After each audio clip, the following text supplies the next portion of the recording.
कुर्वत् सञ्जय। ওম শান্তি। এইটো গীতাৰ প্ৰথম শ্লোক। এই শ্লোক যেতিয়াই মহামুনি ব্যাসদেৱৰ মুখৰ পৰা উচ্চাৰিত হ'ল, বুদ্ধিৰ দেৱতা শ্ৰী গণেশ এক মুহূৰ্তৰ বাবে থমকি ৰ'ল শ্লোকৰ প্ৰকৃত ভাৱাৰ্থ বিচাৰি উলিয়াবলৈ। শ্লোকটোত ধৃতৰাষ্ট্ৰই সঞ্জয়ক সোধে যে ধৰ্মক্ষেত্ৰ কুৰুক্ষেত্ৰত মোৰ পুত্ৰসকল তথা পাণ্ডু পুত্ৰসকলে কি কৰি আছে। শ্লোকটোৰ আৰম্ভণিতে কুৰুক্ষেত্ৰক ধৰ্মক্ষেত্ৰ বুলি কিয় কোৱা হৈছে তাকে বিশ্লেষণ কৰিবলৈ শ্ৰী গণেশে ক্ষন্তেকৰ বাবে লিখা স্তব্ধ কৰে। শ্ৰী গণেশে ব্যাসমুনিৰ মুখৰ পৰা উচ্চাৰিত শ্লোকৰ ভাৱাৰ্থ নুলিওৱাকৈয়ে লিখি থ'ব পাৰিলেহেঁতেন, কিন্তু লিপিবদ্ধ কৰাৰ আগেয়ে বেদব্যাসে শ্ৰী গণেশৰ পৰা এটা চৰ্ত লৈছিল যে যেতিয়ালৈকে বেদব্যাসৰ মুখৰ পৰা ওলোৱা শ্লোকৰ প্ৰকৃত ভাৱাৰ্থ শ্ৰী গণেশে উলিয়াই নলয় তেতিয়ালৈকে যেন তেওঁ কোনো ধৰণৰ শ্লোক লিপিবদ্ধ নকৰে। শ্লোকৰ আৰম্ভণিতেই শ্ৰী গণেশৰ দৰে বুদ্ধিৰ দেৱতাও এক মুহূৰ্তৰ বাবে থমকি ৰ'ল। কুৰুক্ষেত্ৰৰ আগত ধৰ্মক্ষেত্ৰ বুলি বিশেষণটো কিয় লগোৱা হৈছে? কুৰুক্ষেত্ৰক পোনপটীয়াকৈ কুৰুক্ষেত্ৰ বুলিওতো ক'ব পাৰিলেহেঁতেন। মহাজ্ঞানী বেদব্যাসৰ মনৰ কল্পনা শক্তিৰ বৰ্ণনা কিমান সুন্দৰ তথা ইয়াত সমাহিত অৰ্থ কিমান সুগভীৰ চাওকচোন। এই শ্লোকফাঁকিত আৰু এটা মন কৰিবলগীয়া কথা যে যদিও ধৃতৰাষ্ট্ৰৰ পুত্ৰ আৰু পাণ্ডুপুত্ৰ একে বংশৰে একেটা পৰিয়ালৰে সন্তান, তথাপিতো ধৃতৰাষ্ট্ৰই মোৰ পুত্ৰ আৰু পাণ্ডুপুত্ৰই কি কৰিছে বুলিহে সুধিছে। অৰ্থাৎ মোৰ পুত্ৰ আৰু তোমাৰ পুত্ৰ দুটা বিভেদগামী মনোভাৱৰ ইয়াত সৃষ্টি হোৱা দেখা গৈছে। ৫,০০০ বছৰৰ আগতেই বেদব্যাসে সমাধি অৱস্থাত কলিযুগী পৰিয়ালৰ দৃশ্য দেখিছিল। আজি আমাৰ পৰিয়ালবোৰলৈ চালে আমি দেখা পাম কিদৰে আত্মীয়ৰ মাজতেই স্বাৰ্থ, দ্বন্দ্ব, হাই কাজিয়া হৈছে। বেদব্যাসে আমাক দেখুৱাব বিচাৰিছে কিদৰে ধৃতৰাষ্ট্ৰৰ দৰে স্বাৰ্থত অন্ধ হৈ থাকিলে পৰিয়ালৰ মাজতেই সংঘৰ্ষৰ সৃষ্টি হয়। আপোন পৰৰ ভাৱে সংঘৰ্ষক আহ্বান দিয়াটো নিশ্চিত, আৰু এনে সংঘৰ্ষৰ সময়ত মনুষ্যাত্মাক কি জ্ঞান দিলে সমাজ ব্যৱস্থাত ধৰ্ম বৰ্তি থাকিব তাক ব্যাসমুনিয়ে ধ্যান শক্তিৰে অনুভৱ কৰিছিল। কিন্তু আজিৰ এই মহা অধৰ্মী কলিযুগত মনুষ্যাত্মাৰ বোধশক্তি ইমানেই অধোগামী হৈছেগৈ যে ব্যাসদেৱৰ সমাধি অৱস্থাৰ জ্ঞানক অনেক ঋণাত্মক দৃষ্টিৰে চোৱা হৈছে। সেয়ে আমি দেখিবলৈ পাওঁ বহুজনে গীতাৰ ওপৰত নানান সমালোচনামূলক মন্তব্য আগবঢ়ায়। কুৰুক্ষেত্ৰ মানে যুদ্ধক্ষেত্ৰ। এখন যুদ্ধক্ষেত্ৰত ধৰ্মৰ আলোচনা, অৰ্থাৎ ধৰ্মক্ষেত্ৰ বোলাৰ প্ৰকৃত গূঢ়াৰ্থ বহু লোকৰ বোধশক্তিৰ ওপৰত। সেয়েহে অধিকাংশ লোকে ভাবে যে গীতাখন আমাৰ দৰে সৰ্বসাধাৰণৰ বাবে নহয়। এইখন সেই সময়ৰ কোনোবা অৰ্জুনৰ বাবেহে, যেতিয়া মহাভাৰতৰ সময় আছিল। অৰ্থাৎ বেদব্যাসে মানৱ সমাজত প্ৰচাৰ কৰিব বিচৰা প্ৰকৃত জ্ঞান মনুষ্যই লোৱাত অসমৰ্থ হৈছে, যাৰ বাবে প্ৰত্যেক ঘৰে ঘৰে এখন যুদ্ধৰ ক্ষেত্ৰ। প্ৰত্যেকৰ মনত হতাশা, ক্ৰোধ, এলাহ, হিংসা ইত্যাদি তাণ্ডৱ নৃত্য, বেমাৰ আজাৰ আদিৰে মানুহৰ দুৰ্দশাৰ অন্ত নাইকিয়া হৈছে। জীৱনৰ প্ৰত্যেক পলতেই সৰু ডাঙৰ যুঁজত লিপ্ত হৈ আছে। কোনোবাই পৰিস্থিতিৰ লগত, কোনোবাই বেমাৰৰ লগত, কোনোবাই নিজৰ স্বভাৱৰ লগত, কোনোবাই গৃহস্থ জীৱনৰ লগত। মুঠতে বিশ্বৰ সকলো লোকেই নিজৰ নিজৰ জীৱনত যুঁজি আছে, যেন জীৱনটোৱেই এখন যুদ্ধক্ষেত্ৰলৈ পৰিণত হৈছে, যেন কুৰুক্ষেত্ৰ হৈ পৰিছে। এনে জীৱনৰূপী যুদ্ধক্ষেত্ৰখনত বিজয়ী হ'বৰ বাবে বিশুদ্ধ আধ্যাত্মিক জ্ঞানৰ আৱশ্যক। উদাহৰণস্বৰূপে ক্ৰীড়াংগনত এজন খেলুৱৈয়ে খেলৰ সকলো নীতি নিয়মৰ জ্ঞান তথা নিজৰ পাৰদৰ্শিতাৰ দীৰ্ঘদিনীয়া প্ৰচেষ্টাৰ ফলত বিজয়ী হয়।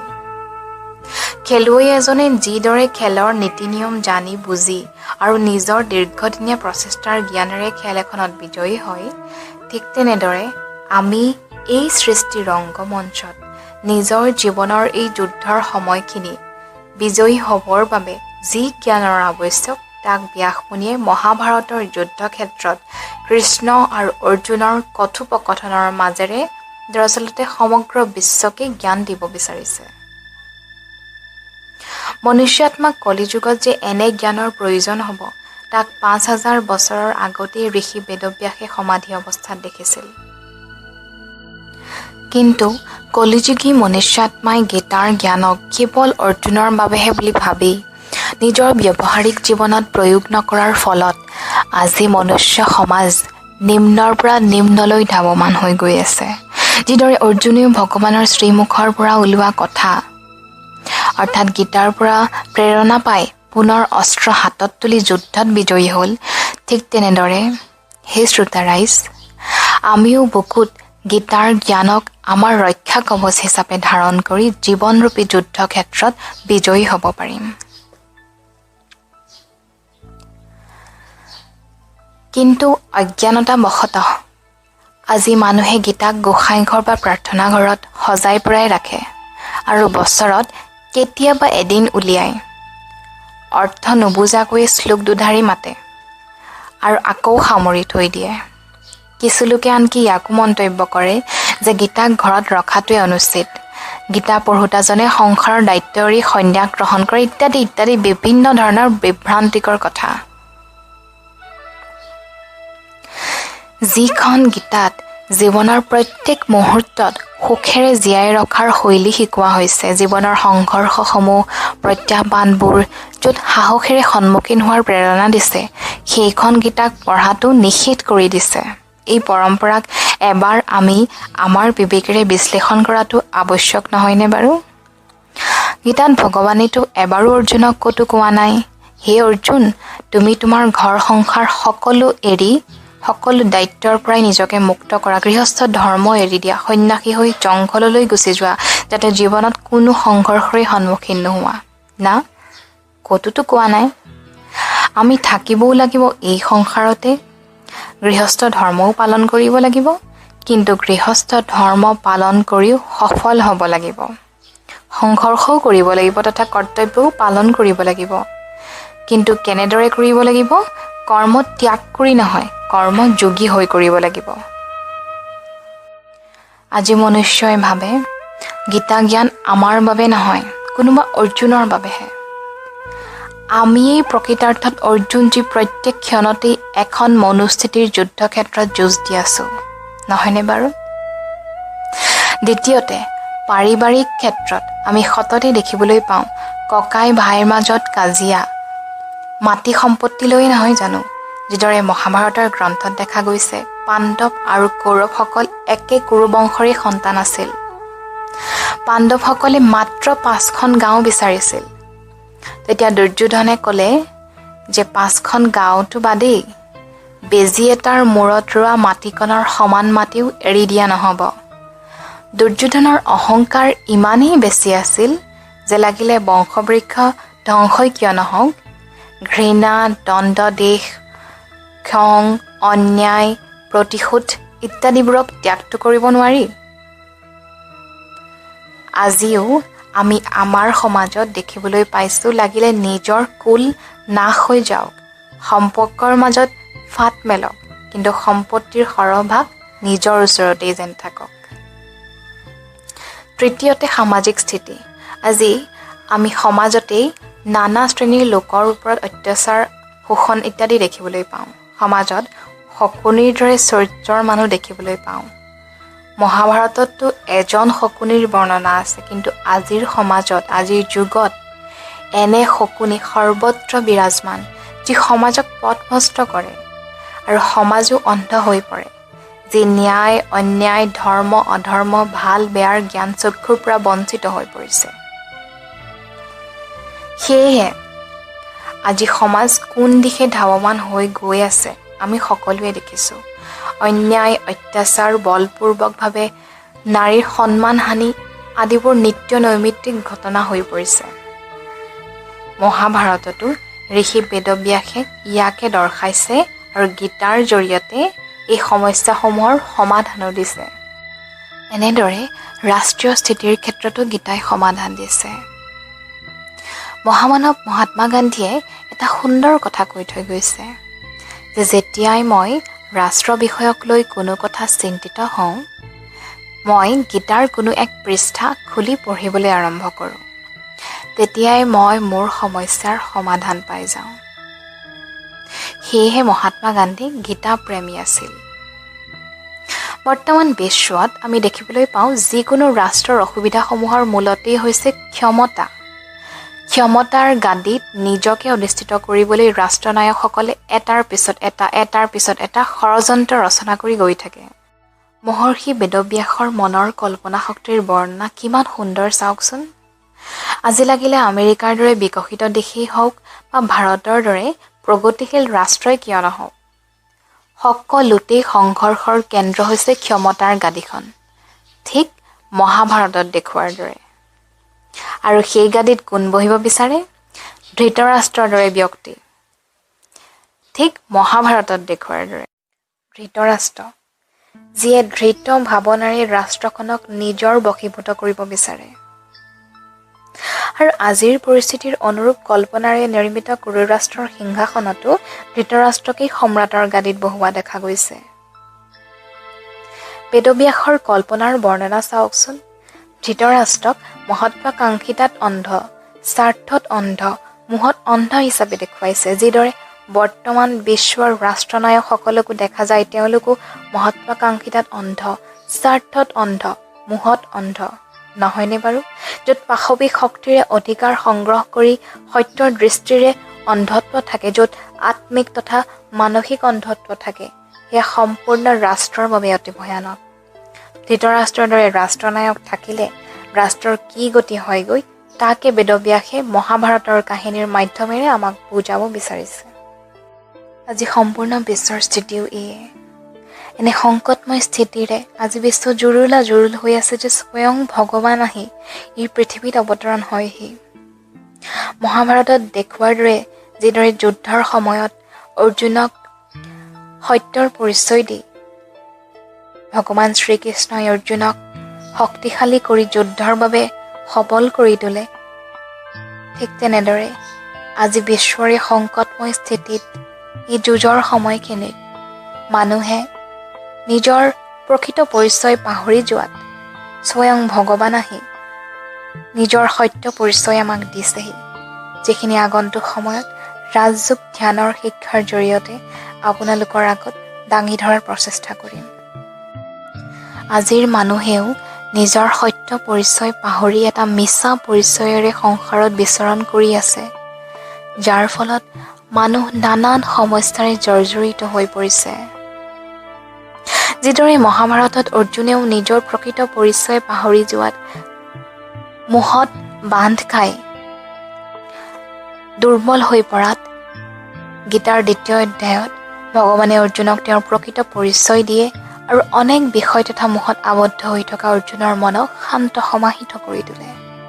বেদব্যাস ঋষিয়ে আজিৰ পৰা ৫,০০০ বছৰৰ আগেয়ে বিভিন্ন বিষয় তথা মোহত আবদ্ধ হৈ থকা আমাৰ দৰে কলিযুগী মনুষ্যাত্মাক গীতা জ্ঞানৰ মাধ্যমেৰে কিদৰে মনৰ ভিতৰত চলি থকা যুদ্ধখনক শান্ত সমাহিতৰ ৰূপ দিব পাৰিম, তাকেই আমাক কৃষ্ণ অৰ্জুনৰ কথোপকথনৰ মাজেৰে বুজাবলৈ বিচাৰিছে। কিন্তু তাকে নুবুজি মিছা পৰিচয়েৰে বিচৰণ কৰি মানুহে কিছুমান মিছা তথা অস্থায়ী সুখৰ পিছত দৌৰি ফুৰিছে। মিছা তথা অস্থায়ী সুখ অৰ্থাৎ ভৌতিক সুখ, যেনে টকা পইচা, নাম মান যশস্যা, ঐশ্বৰ্য বিভূতি, ক্ষমতা ইত্যাদিৰ মোহত দৌৰি ফুৰিছে। এটা সময়ত বিচৰা সকলোখিনি পায়ো যায়, কিন্তু সকলো পায়ো মনুষ্য ভাগৰি পৰে। সকলো পায়ো শান্তি অনুভৱ নকৰে, শান্তি যেন ক'তোৱেই নাই। প্ৰত্যেক ক্ষণত নিজকে অশান্ত অনুভৱ কৰে, শূন্যতা অনুভৱ কৰে। গীতাত ভগৱানে এই সকলোবোৰৰে সমাধান দি আজি বিশ্বৰ ৰহস্যাত্মক কথা, ব্যক্তিৰ বাস্তৱিক ৰূপ, মই কোন, হু এম আই, এই প্ৰশ্নৰ প্ৰকৃত উত্তৰ দি অসীম আনন্দৰ সাগৰত ডুব যোৱাৰ বাট সকলো মনুষ্যাত্মাক দেখুৱাইছে। মহাঋষি বেদব্যাসৰ মনৰ কল্পনাৰ বৰ্ণনা চাওকচোন।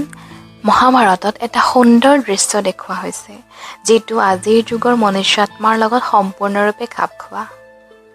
পাণ্ডৱ আৰু কৌৰৱে যুদ্ধৰ আগত শ্ৰীকৃষ্ণৰ ওচৰলৈ সহায় বিচাৰি যায়। প্ৰতিনিধিৰূপে পাণ্ডৱসকলৰ ফালৰ পৰা অৰ্জুন আৰু কৌৰৱসকলৰ ফালৰ পৰা দুৰ্যোধন যায়। সেই সময়ত ভগৱান কৃষ্ণ নিদ্ৰা অৱস্থাত আছিল। সেয়েহে দুৰ্যোধনে কৃষ্ণৰ মূৰৰ ওচৰত গৈ বহেগৈ আৰু অৰ্জুন কৃষ্ণৰ ভৰিৰ ওচৰত গৈ থিয় হৈ থাকেগৈ। আৰু কৃষ্ণ সাৰ পোৱালৈ দুৰ্যোধন আৰু অৰ্জুন দুয়ো অপেক্ষাৰত থাকে। যেতিয়াই ভগৱান কৃষ্ণৰ চকু খোল খাই সন্মুখত অৰ্জুনক দেখে, শ্ৰীকৃষ্ণই অৰ্জুনক দেখি সোধে, হে অৰ্জুন, তুমি কেতিয়া আহিলা?